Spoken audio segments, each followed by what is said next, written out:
प्रधानमंत्री नरेंद्र मोदी जी के बीज से बाजार तक दृष्टिकोण के कारण भारतीय कृषि ने नई ऊंचाइयों को छुआ है और सरकार ने किसानों को विभिन्न जोखिमों से बचाने के लिए, आय में वृद्धि करने के लिए और सूचना उनके घर द्वार तक पहुंचाने के लिए ढेरों कदम उठाए हैं।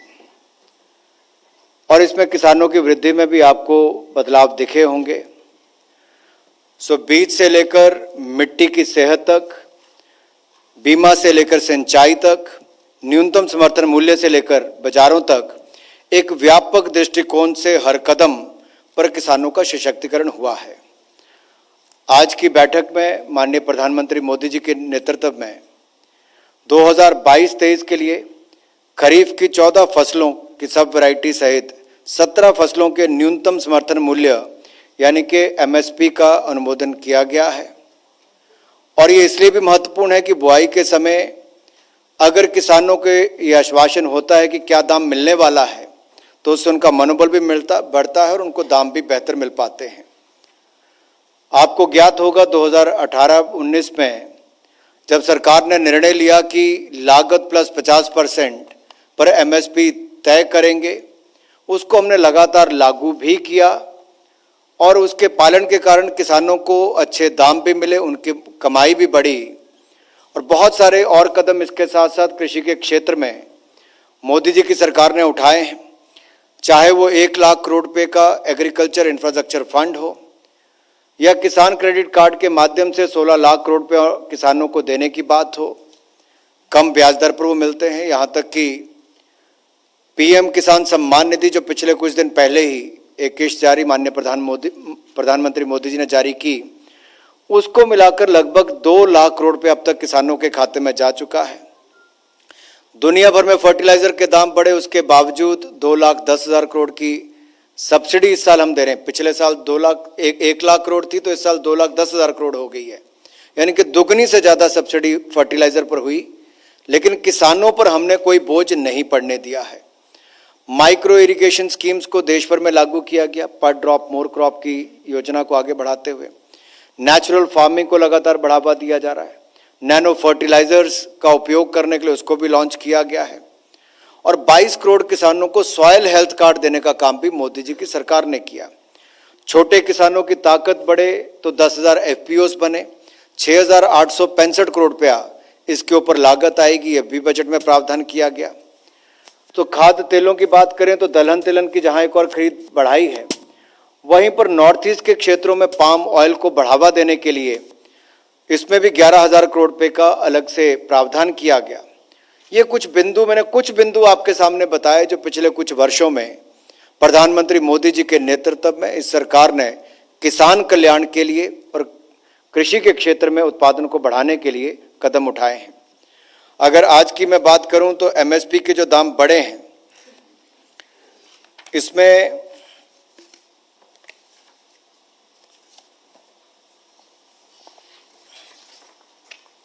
तिल की एमएसपी में 523 रुपए की वृद्धि इस साल होगी। मूंग पे 480 प्रति क्विंटल उसकी वृद्धि है। सूरजमुखी बीज पर 385 रुपए प्रति क्विंटल और रामतिल पर 357। तो कपास मध्यम रेशा पर 354 रुपए, सोयाबीन पर जो सोयाबीन पीला पर 350 रुपए की वृद्धि होगी और तूर पर 300 रुपए की वृद्धि है। उड़द पर 300 रुपया, मूंगफली पर 300 रुपया, ज्वार हाइब्रिड पर 232 रुपए, ज्वार मालदंडी पर 232 रुपए, रागी पर 201 रुपया, धान पर 100 रुपया, धान सामान्य पर 100 रुपया और धान ग्रेड ए पर 100 रुपया, बाजरा पर 100 रुपया और मक्का पर 92 रुपये। अगर आप इसको तुलना के रूप में देखेंगे तो 2014-15 से पहले मात्र गिनी चुनी खरीफ फसलों पर खरीद होती थी, शायद 1-2 के ऊपर। लेकिन बड़ा बदलाव मोदी जी की सरकार आने के बाद हुआ कि बाकी फसलों को भी इसमें जोड़ा गया और किसानों की आय भी बढ़ी। हालांकि कृषि के बजट में भी जो बढ़ोतरी हुई वो आप सबके सामने है कि कैसे उसमें हजारों करोड़ रुपए की वृद्धि हुई। आज से कुछ साल पहले 2013-14 में जहां मात्र 21,000 करोड़ रुपया इसका बजट होता था, वो बढ़कर 1,26,000 करोड़ रुपया हुआ है। ये अपने आप में दिखाता है कि कितना बड़ा बदलाव इसमें हुआ है। और अगर मैं इसको थोड़ा सा आपको विस्तार में और बताऊं, ये जब हम 1.5 गुना की बात करते हैं, मैं उस पर भी आऊंगा, लेकिन उत्पादन लागत में परसेंटेज वाइज अगर मैं आपको बताऊं तो तिल में 50%, मूंग पर 50%, सूरजमुखी बीज पर 56%, राम तिल पर 50%, कपास मध्यम रेशा पर 50%, सोयाबीन पर 53%, तूर पर 60%, उड़द पर 59%, मूंगफली पर 51%, जवार हाइब्रिड पर 50% और रागी पर 50%, धान पर 50%, बाजरा पर 85% और मक्का पर 50%। तो 50% से ऊपर ही सारे हैं। लेकिन कुल मिलाकर अगर देखा जाए तो 8 फसलों में तो कम से कम 1.5 गुना है ही। जो बाकी 6 फसलें हैं उनमें जैसे बाजरा पर 1.85 टाइम्स है, 1.85 गुना है, तूर पर 1.6 गुना है, उड़द पर 1.6 गुना है, सनफ्लावर पर 1.56 गुना है, सोयाबीन पर 1.53 गुना है। तो कुल मिलाकर इस पे लगातार इसको बढ़ावा देने का काम किया, किसानों की आय भी बढ़ी और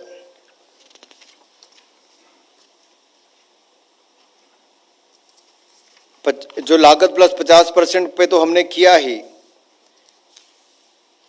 इससे अगर आप पहले की सरकारों की तुलना में देखेंगे, पहले कम खेती होती थी, न्यूनतम खरीद होती थी, उच्च आयात निर्भरता होती थी और अत्यधिक उपभोक्ता मूल्य था। अब मोदी जी की सरकार के समय अधिक खेती होती है, उच्च एमएसपी के कारण खरीद में वृद्धि भी हुई, लागत भी खरीद भी ज्यादा हुई और उसको एमएसपी भी ज्यादा देने का काम हुआ। कम आयात निर्भरता हुई और उपभोक्ताओं के लिए सस्ती कीमत है। अगर आप एक्सपोर्ट्स भी देखेंगे तो आज तक का सबसे ज्यादा एग्रीकल्चर एंड एलाइड एक्सपोर्ट्स, ये 50 बिलियन यूएस डॉलर से ज्यादा का हुआ है। ये अपने आप में दिखाता है कि कैसे कृषि के क्षेत्र में एक तरफ दाम बढ़ाने, योजनाओं को लाने, खरीद को बढ़ाने का लाभ किसानों की आय को बढ़ने में हुआ है और कृषि के उत्पादन में भी बढ़ोतरी हुई और आयात पर हमारी निर्भरता कम हुई है।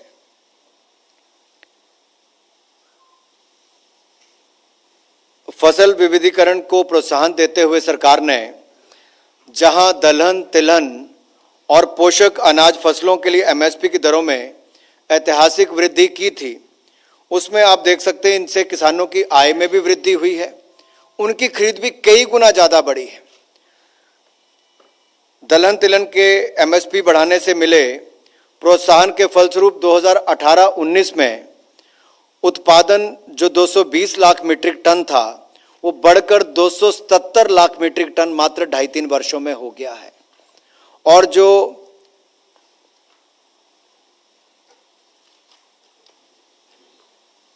जो 315 लाख मीट्रिक टन था वो बढ़कर 385 लाख मीट्रिक टन हो गया है। यानी कि दलहन का 220 लाख मीट्रिक टन से बढ़कर 277 मीट्रिक टन और तिलहन का 315 लाख मीट्रिक टन से बढ़कर 385 लाख मीट्रिक टन हुआ है। इसी तरह से ही 2014-15 में 478 लाख मीट्रिक टन धान की खरीद लगभग 67,000 करोड़ रुपए की लागत से हुई। ये मैं 2014-15 का आंकड़ा बता रहा हूं। 2014-15 में धान की कुल खरीद 478 लाख मीट्रिक टन और कुल खर्च उस पर 67,000 करोड़ रुपया हुआ। इससे बढ़कर 2020-21 में ये 476 लाख मीट्रिक टन से बढ़कर 895 लाख मीट्रिक टन हो गई और जो खर्चा इसके ऊपर 67,000 करोड़ हुआ था वो बढ़कर 1,70,000 करोड़ रुपया हुआ है। यानी कि किसानों को 1,03,000 करोड़ रुपया ज्यादा मिला है। ये बदलाव पिछले कुछ वर्षों में हुआ। ये मैं केवल एक वर्ष का बता रहा हूं, यानी कि 14-15 की तुलना में 20-21 की तुलना को अगर आप देखेंगे तो अगर आप 8 सालों का लेखा जोखा देखोगे तो लाखों करोड़ रुपए की आय, किसानों की वृद्धि भी हुई और खरीद में भी बढ़ोतरी हुई है। इसी तरह से ही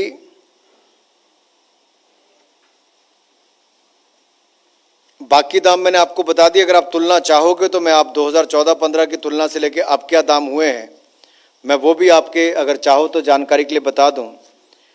2014-15 में तिल 4600 रुपये, तो आज बढ़कर वो 7830 रुपये हो गए। मूंग 4600 रुपये तो आज बढ़कर 7755 रुपये इसकी एमएसपी हो गई है। आप कल्पना कर सकते हैं कितना बड़ा बदलाव आया है। यानी कि तिल 2014-15 में एमएसपी 4600 रुपये थी तो आज बढ़कर 7830 रुपया हो गई। मूंग 2014-15 में 4600 रुपये थी, आज बढ़कर 7755 रुपये उसकी एमएसपी दी जा रही है। सूरजमुखी बीज 3750 रुपये थे, बढ़कर 6400 रुपया हो गया है। राम तिल की एमएसपी 3600 रुपये थी, बढ़ाकर 7287 रुपया कर दी है। ये मात्र पिछले 8 वर्षों में हुआ, 7 वर्षों में। इसी तरह से कपास 3750 थी तो उसको बढ़ाकर 6080 रुपया एमएसपी कर दी है। 2014-15 में सोयाबीन 2560 थी जो बढ़ाकर 4300 रुपया कर दी है। तूर जो थी अरहर ये 4350 रुपया थी 2014-15 में, ये बढ़ाकर 6600 रुपया इसकी एमएसपी कर दी है। उड़द 4350 रुपया जो बढ़ाकर 6600 रुपया इसकी एमएसपी अब कर दी है। मूंगफली 4000 रुपया थी, 5850 इसके कर दी। इस तरह से मैं आपको बहुत सारे आंकड़े दे सकता हूं कि कैसे पिछले 8 वर्षों में मोदी सरकार के निर्णय किसान कल्याणकारी योजनाएं किसानों की आय बढ़ाने में और उनको राहत प्रदान करने में भी बहुत सफल सिद्ध हुई हैं।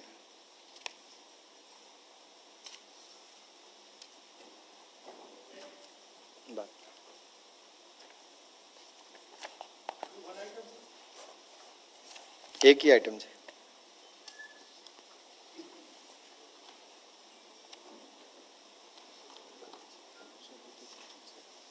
हाँ ले सकते हैं क्वेश्चन।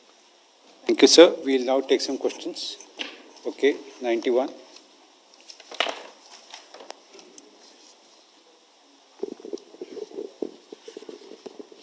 सर नमस्कार। नमस्ते। शिशिर जी सर, एमएसपी का बढ़ना इसका एक पहलू ये है कि किसानों को ज़्यादा पैसा मिलता है, इससे इस पर किसी को आपत्ति नहीं है। लेकिन एक इसका पहलू ये भी कि एमएसपी बढ़ने के बाद महंगाई दर पर भी इसका असर पड़ता है और दूसरी तरफ किसानों को जितनी कमाई होनी चाहिए वो हो नहीं पाती क्योंकि बीच का चैनल उस तरीके का काम नहीं कर पाता है। इसको लेकर के आप क्या कहेंगे? अच्छा है शिशिर जी, आपने सवाल पूछा क्योंकि मैंने पहले भी अपनी बात में कहा, शायद मैं थोड़ा ज़्यादा तेज बोल गया इसलिए कहीं दिक्कत आई होगी। सब्सिडी में, फर्टिलाइजर सब्सिडी में जहां 1 लाख करोड़ रुपया पिछली बार सब्सिडी मिलती थी, इस वर्ष वो बढ़कर 2,10,000 करोड़ रुपया हो गई। किसानों पर हमने फर्टिलाइजर के बढ़ते दाम जो दुनिया भर में बढ़े उसका बोझ नहीं पड़ने दिया, उल्टा उसकी सारा बोझ भारत की सरकार, मोदी सरकार ने वहन किया है। दूसरी ओर समय से पहले, बुआई से पहले हमने जो खरीफ फसलों के समर्थन मूल्य एमएसपी को आज घोषणा की है, तो जारी किए हैं, इससे भी किसानों को विश्वास दिलाया है कि दाम भी अच्छे मिलेंगे और खरीद भी होगी। मैंने पिछले कुछ वर्षों के आंकड़े इसलिए भी बताने चाहे आपको कि किस तरह से हमने दाम भी बेहतर कर दिए और इसकी खरीद को भी दुगने से ज़्यादा कर दिया है। इसलिए किसानों को मैंने परसेंटेज वाइज भी बताया कि लागत प्लस 50% मुनाफा तो मिनिमम मिल ही रहा है, उससे ज़्यादा भी 1.85 टाइम्स देने का काम भी मोदी सरकार के समय हो रहा है। अलग अलग फसलों में मैंने बताया, कहीं पे 1.75, कहीं पे 1.85, कहीं पे 1.59, तो ये भी सब हो रहा है। जैसे दालों की खरीद, अभी मैं ये आपके सामने एक चार्ट है, देखिए, ये एमएसपी पर दालों की खरीद में 74 गुना वृद्धि हुई है। 2009 से 14 तक 1.51 लाख मीट्रिक टन था, जो बढ़कर 112.63 लाख मीट्रिक टन 2016 से 2021 के बीच में हुआ, केवल 5 वर्षों। ये अपने आप में दिखाता है कि जो हम आयात पर निर्भर रहते थे, कि दुनिया भर से दालें मंगवाते थे, हमने अपने किसानों के लिए दाम बढ़ाए, उनकी भी आय बढ़ी और आयात पर निर्भर भी नहीं होना पड़ा। नंबर 125। सर, आपने आत्मनिर्भरता की बात की और दाल का तो हम लोग देख रहे हैं, इस पे भी एक बड़ा रोल रहा है कि इंपोर्ट बहुत अच्छा हुआ है। दाल जो इंपोर्ट नहीं हो पा रहे उस दाल का प्राइस बढ़ रहा है, शायद आपको पता होगा, जैसे कि मसूर दाल है। और जब मैं ऑयल सीड की बात करें, हमने इस बार देखा कि जैसे इंडोनेशिया ने बैन कर दिया, हमारे यहाँ हाल खराब हो गई। So by when we can expect कि विल बी आत्मनिर्भर in oil seed? Even now we are 65% dependent after 8 years of this government. देखिए उसमें जैसे मैंने पहले भी कहा कि 11,000 करोड़ रुपए का तो हम पाम ऑयल की जगह अगर मैं बात कर रहा हूं तो नॉर्थ ईस्ट के क्षेत्रों के लिए स्पेसिफिक तौर पर उस स्कीम को लाया गया है। एक फोकस्ड इंप्लीमेंटेशन, जैसे आपने हमारे बाकी प्रोग्राम्स में भी देखा होगा कि एक और टेक्नोलॉजी का उपयोग करते हैं और 100% सशक्तिकरण की ओर ये सरकार काम करती है।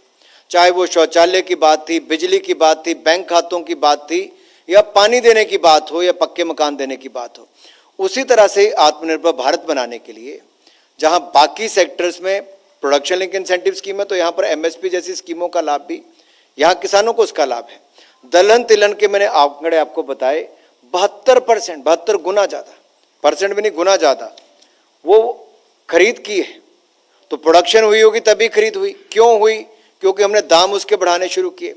लेकिन बदलाव देखिए, किसान बहुत तेजी के साथ अपने आप को बदलाव भी करता है, चैलेंज लेने के लिए तैयार भी रहता है। अगर मैं प्रधानमंत्री फसल बीमा योजना की बात करूं, बहुत कम 1.5 और 2% केवल पैसा खर्च करना पड़ता है और उनकी फसल को बीमा भी मिलता है। 1 लाख करोड़ रुपए से ज्यादा के मुआवजे उनको मिले। ये बदलाव हम लेकर आए। पहले 50% तक फसल नष्ट होती तब उसको कवर करते, अब 33% पर उसको किया है। तो किसानों के हितों की रक्षा वहां पर की गई है। जहां एक और फसल बर्बादी ना हो, उनका नुकसान ना हो, वो भी किया गया। एमएसपी के दाम भी बढ़ाए गए, उनको समर्थन मूल्य भी दिया गया और उनकी खरीद को बढ़ाने का काम भी किया। ये आत्मनिर्भर भारत बनाने की दिशा में ही कदम है। हम तो चाहते हैं जल्द से जल्द हो 26 और इसीलिए लाखों एकड़ भूमि जो सिंचाई योग्य नहीं भी थी उस पर भी उसको सिंचाई योग्य बनाए, उस दिशा में भी हम लोग काम कर रहे हैं। फर्टिलाइजर्स में भी एक और नैनो फर्टिलाइजर की ओर जाने का काम कर रहे हैं ताकि भाड़ा भी कम पड़े, खर्चा भी कम हो, और दूसरी ओर नेचुरल फार्मिंग को भी उतना ही बढ़ावा दिया जा रहा है ताकि फर्टिलाइजर्स की लागत कम हो सके। सर, मैं लक्ष्मण सीएनबीसी आवाज से मेरा सवाल ये है कि सरकार ने जो ऐलान किया था कि किसानों की आमदनी दोगुनी करेंगे, उसके बाद लगातार एमएसपी में बढ़ोतरी की गई थी। इन एमएसपी में बढ़ोतरी के बाद उस लक्ष्य के कितने करीब हम पहुंच पाए हैं? और दूसरा सवाल ये है कि चूंकि खेती से जुड़ी फैसले लिए गए हैं, तो क्या फर्टिलाइजर की उपलब्धता बढ़ाने या इस मुद्दे पर भी कोई चर्चा हुई कैबिनेट की बैठक में? किस पे चर्चा हुई? फर्टिलाइजर की उपलब्धता बढ़ाने के लिए। देखिए, जहां दुनिया भर में फर्टिलाइजर का संकट था, हमने भारत में ऐसे कोई स्थिति पैदा नहीं होने दी। आपदा के समय भी जहां एक और आप सबके लिए भी और देश भर के लिए मुफ्त वैक्सीन उपलब्ध कराई, वहीं पर किसानों के लिए फर्टिलाइजर की कमी ना आए। रॉ मटेरियल की पूरी दुनिया भर में कमी है, उसके बावजूद देश के किसानों को फर्टिलाइजर की कमी नहीं होने दी।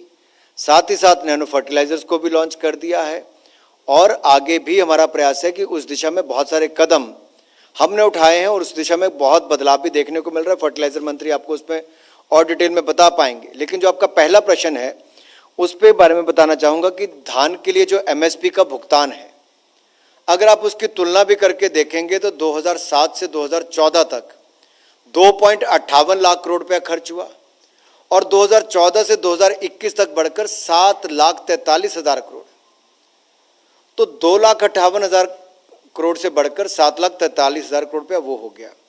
गेहूं के लिए एमएसपी का भुगतान जहां पिछली सरकार के 2007 से 14 के बीच में 1,99,000 करोड़ रुपया खर्च हुआ था, अब बढ़कर वो 2014 से 21 में 3,65,000 करोड़ रुपया हुआ है। इसी तरह से दलहन खरीद पर जो मैंने पहले बताया 74 गुना वृद्धि हुई है, वहां पर 2009 से 14 तक 1.51 लाख करोड़ रुपया 1.51 लाख मीट्रिक टन खरीद हुई थी, तो बढ़कर 112.63 लाख मीट्रिक टन उसकी खरीद हुई है।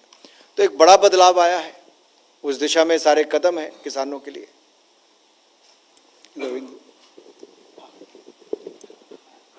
सर, आपने कहा कि एमएसपी में इतने दाम बढ़े हैं, लेकिन अपोजिशन कह रहा है कि 1 साल तक किसान आंदोलन करते हैं, किसान आत्महत्या करते हैं। किसानों के आय के लिए आपने 8 साल पहले कहा कि 2022 में डबल कर देंगे, 2022 गुजरने वाला है। उनका यही सवाल है कि आखिर मोदी सरकार ने किसानों के लिए किया क्या है? मैंने जो शुरू में भी कहा कि 1 लाख करोड़ रुपया एग्रीकल्चर इंफ्रास्ट्रक्चर फंड हमने दिया है। 2 लाख करोड़ से ज्यादा देश के लगभग 11 करोड़ 87 लाख किसानों को 2 लाख करोड़ रुपया पीएम किसान सम्मान निधि में दिया है। 22 करोड़ किसानों को सॉइल हेल्थ कार्ड दिए हैं। यही नहीं, 16 लाख करोड़ रुपए हमने किसान क्रेडिट कार्ड के माध्यम से कम ब्याज दर पर किसानों को उपलब्ध करवाया है। इसके साथ साथ प्रधानमंत्री फसल बीमा योजना में लगभग 1 लाख करोड़ रुपया किसानों को मुआवजे के रूप में मिला है। किसानों की एमएसपी में जो वृद्धि हुई और जो मैंने आंकड़े आपको बताए, वो अपने आप में दिखाता है कि प्रति वर्ष लगभग 1 लाख करोड़ रुपए का ज्यादा भुगतान उनको होना शुरू हुआ है। इसके अलावा कई ऐसे कदम और हमने पूर्व में उठाए जो किसानों के हितों में है और उससे किसानों की आय बढ़ने में बहुत लाभ मिला है। जिनमें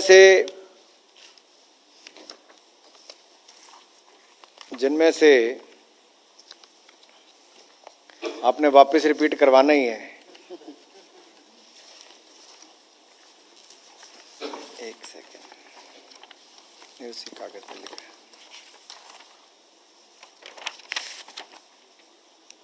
माइक्रो इरिगेशन की भी और नैनो फर्टिलाइजर वगैरह मैंने बाकी सब भी आपको बताया, पहले रेपिटेशन हो जाएगी। इसी तरह से एफपीओ जो है छोटे किसानों के लिए 6,865 करोड़ रुपया खर्च होगा, 10,000 से ज्यादा एफपीओ बनेंगी और इसका प्रभाव हमने समाज में देखना शुरू किया, कैसे एफपीओ का लाभ मिला है। इसी तरह से पाम ऑयल के लिए 11,000 करोड़ रुपये नॉर्थ ईस्ट के लिए उस योजना के लिए हम लेकर आए हैं, तिलहन मिशन के लिए। और माइक्रो इरिगेशन के ऊपर भी हमने पैसा खर्च किया, तो वहीं पर 99 स्कीम्स ऐसी 99 स्कीम्स ऐसी थी इरिगेशन की जिनको पूरा करने के लिए 73,900 करोड़ रुपया मोदी सरकार ने खर्च किया। उसमें से सरयू सिंचाई योजना आपने सुना होगा, यूपी के चुनाव के समय भी, उससे पहले जो 50 सालों से पूरी नहीं हो पाई, वो भी मोदी सरकार ने पूरी करके दी। सर, प्रोडक्शन बढ़ रहा है, दालों का भी बढ़ रहा है और अनाज का भी बढ़ रहा है, लेकिन जो भंडारण व्यवस्था है उसकी क्या स्थिति है, कितनी तेजी से बढ़ रही है, बना रहे हैं?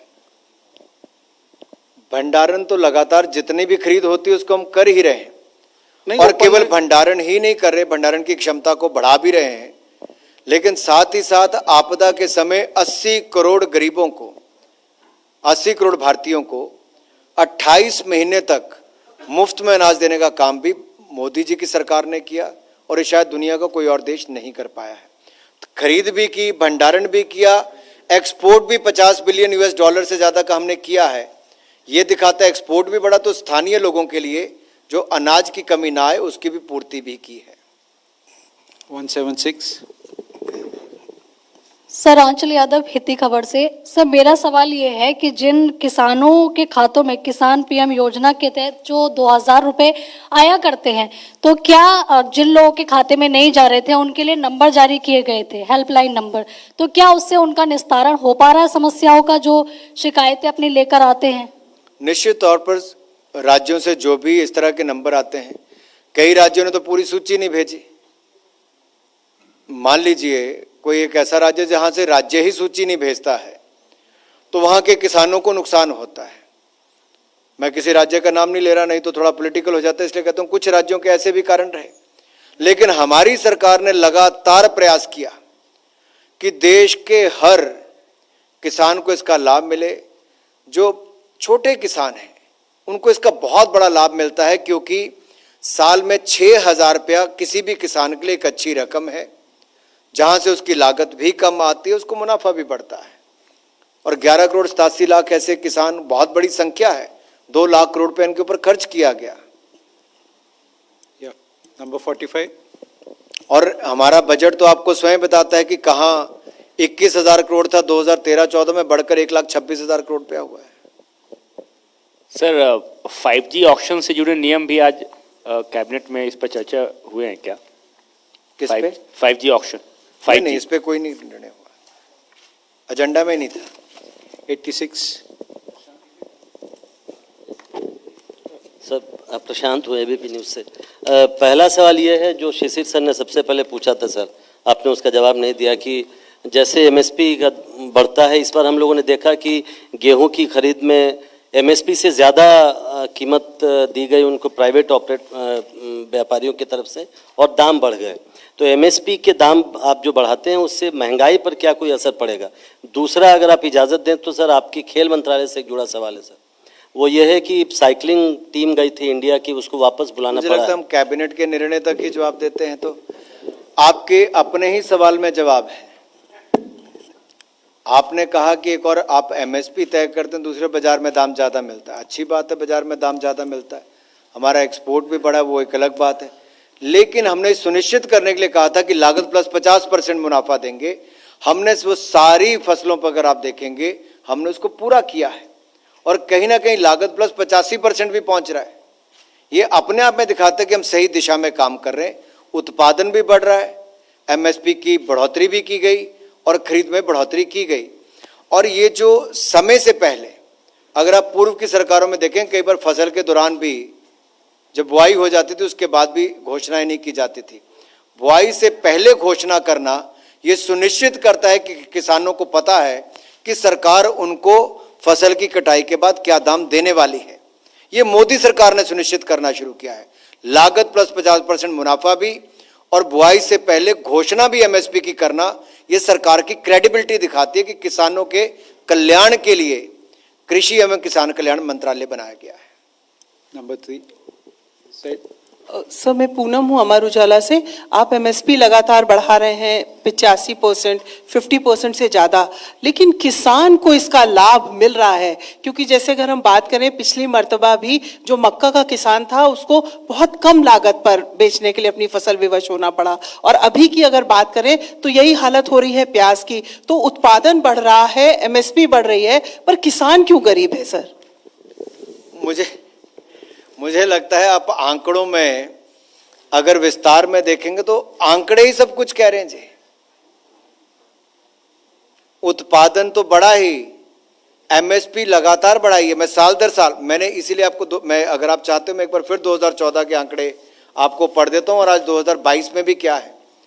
इतनी बड़ी वृद्धि अगर किसी सरकार के कालखंड में, मैंने पिछले साल की भी तुलना में बताया। सबसे पहले पिछले साल के मुकाबले, अगर आप केवल पिछले साल के मुकाबले देखेंगे और इस साल क्या बढ़ोतरी की है, तो तिल की एमएसपी में 523 रुपया वृद्धि करने जा रहे हैं, मूंग में 480 रुपया वृद्धि करने जा रहे हैं, सूरजमुखी बीज में 385 रुपया वृद्धि है, राम तिल में 357 रुपया और कपास में 354 रुपये, सोयाबीन में 350, तूर में 300, उड़द में 300 रुपया, मूंगफली में 300, ज्वार में 232, ज्वार मालदंडी में 232, रागी में 201।